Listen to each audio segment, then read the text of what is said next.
Hello, I'm Paul. Welcome to Project ElasticSteel episode 10. In this episode we're going to switch things up a little bit. We're not going to hold anything. Everything's going to be moving. I'm going to show you how to move in all your stances. In the warm-up previously we moved a little bit. Okay, we had minimum range of motion, for instance in the front stance. Okay, we had minimum ranges of motion. Now we're going to increase the ranges of motion. I recommend every couple of weeks to take 1 week and only move in your stances. If you're always working your stances from a static point of view, you always hold your stances, there is parts of your joints that get more work than others. There's also parts of your muscles that work a certain range of motion, certain fibers work more than others. So I recommend every few weeks to take 1 week, okay, and in that week to move in your stances. So what we're going to do is this. You're going to warm up on your own. You're going to do the same warm up as before. Once you go into the stances, I'll show you how to do your stances dynamically. Now for the pushing and pulling movement, you're not going to hold it either. So you're not going to hold here, and as you push, you're not going to hold here as you pull. Okay? You're going to do the movement. You're going to warm up with pushing and pulling movement, and then right after the stances, you're going to do the actual push-ups and actual rows. Then you'll do the same dynamic stretches, and you'll do the same relaxed stretches. Okay? Now, let me demonstrate what I mean. Okay? This would be the actual relatively high horse stance if we were to hold it. We move slightly, also as a warm-up. Okay? But now, we're going to go from completely standing position into the horse stance and back. Okay? We're not really going to hold it. So we're going to go into it and back. And we're going to do that for everything. So let me first take you through every movement, show you how to do it correctly, and then I'll take you through the actual routine. Okay? So first we have the horse stance. Here we're going to place the horse stance in between left and right side together. So we're not going to go horse stance left, horse stance right. You're going to do horse stance, then we're going to do another movement on left and right side, and then place a horse stance again. The reason for that is because you may feel this movement a little bit more, you may be a little bit more sore, so we're going to reduce the horse stance just a little bit. So we start with feet together. Toes are pointing forward. Once you step out into the horse stance, your toes are going to rotate out. Okay?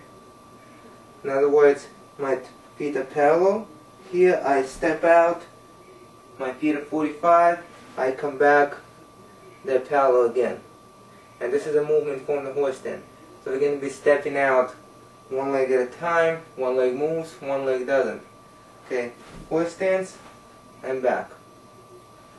Okay, after the horse stance, the next movement. Okay? Here we have warrior three. Before we moved slightly, just little by little. Now we're going to bring the leg forward. As that leg comes down parallel to this vertical leg, the upper body does not move. However, once the leg continues to move backward, the upper body will move with it, so that the body and the rear leg are in an ideally straight line. Okay? This is what we do here.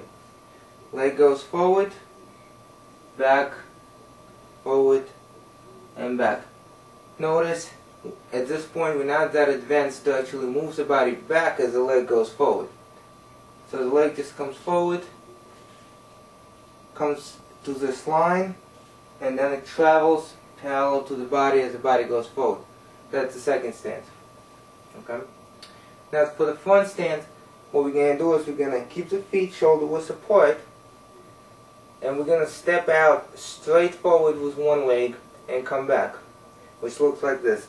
Step out, come back. At another angle. We're here. Your feet are at about your shoulder level. Step out, come back. Okay? This is for the front stance. There's many variations of moving in your stances. This is a basic one and we're doing it right now. Okay? The next thing we're going to do is we're going to bring the leg to the side. Before, we had the feet parallel, we'll take the leg to the side, we hold it there. Take the other leg to the side, we hold it there. Now we're going to make a very, very small oval. Okay? So we're going to have the leg off the ground in front, out to the side, off the ground in the back. Okay, making circles like so. Same thing on the other side. We'll start here. The leg comes over on the side, around and back here. We're only going to do 4 repetitions on each side of everything, especially the warm-up, and we're not going to go too deep. If you feel like you can do more, after the warm-up, I recommend you do 4. To try it, you only do 4. If you feel like, okay, you did everything and now you can do it again, and you could do 6 or 8 or 10 on each side, you can do it. If you want to go deeper, you can go deeper. What I mean by deeper, this is a high horse stance, you would go a little bit deeper into a lower horse stance. This would be a high front stance, go deeper into a lower front stance. Okay? Warrior 4. This is relatively shallow, this is deeper. So you would adjust how much your legs are warmed up, your hips are warmed up, your upper body is warmed up. And you would go deeper if you feel like you're warmed up. Word of caution, it's colder now, okay? It's the middle of December. It takes a little bit longer for your body to warm up, okay? It's cold and it's dry.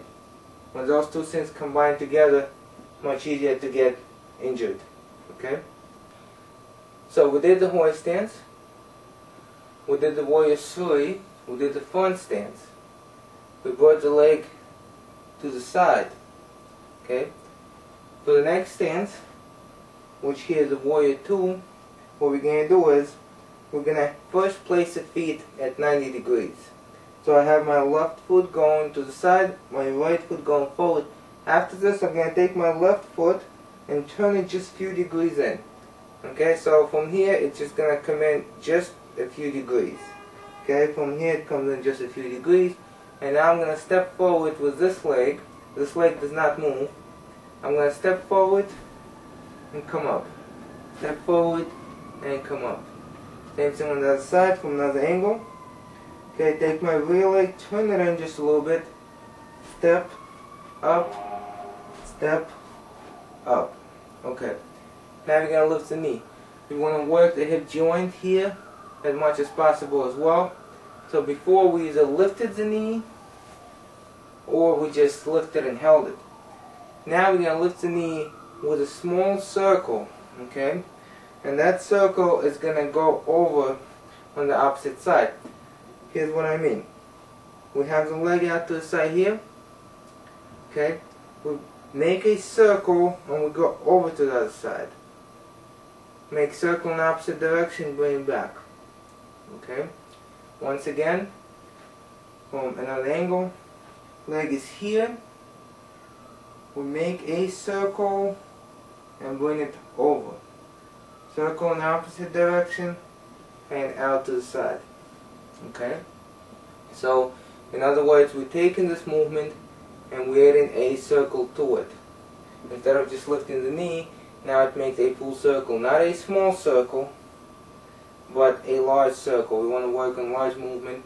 We want to get more range of motion for the joints, for the muscles, okay, to compensate all that static stuff that we've been doing before, okay? And you can only do it once for 1 week, every few weeks. So you'll do static every few weeks, you'll do dynamic just 1 week in between, okay, just to keep everything healthy and moving, okay? The next thing is a lunge stance. Lunge stance is very simple. The feet are parallel to each other, okay, the feet are parallel to each other. They're actually close together, okay. This would be the width for your front stance, but the feet are close together for the lunge stance, okay. So we would step forward, rear leg on the toes, heels lifted, and come back, okay. Step forward, and up, forward, and up. Same thing for on each side, okay. Having done that, we have the last one, which is the warrior 4. For the warrior 4, what we're going to do is, we're going to have the body in this position already. So we have this leg turned out. Okay, ready for the warrior 4 here. We're going to lift this leg and rotate it out. Okay, so this leg is rotated out. From here, we're going to bring it down, and once this leg begins to travel back, the body leans. Okay, same thing on the other side, from different angle. Rotate in, here, here. Okay, notice that the body does not move when this leg comes here. The body only moves from the straight leg, which is completely vertical, and then the body moves. Okay? The body has to move. You do not want to just lift the leg here without moving the body. That's different movement. Okay? So this is what we have. After this, you do the pushing and the pulling. Okay? Then you do your dynamic stretches, lifting the legs forward and back. Then you do your static stretches. Okay? Work on this till you feel like you have it, and then you would go to your pushing movement. What I mean by that, you did 4 repetitions, you feel like you can do more, do more.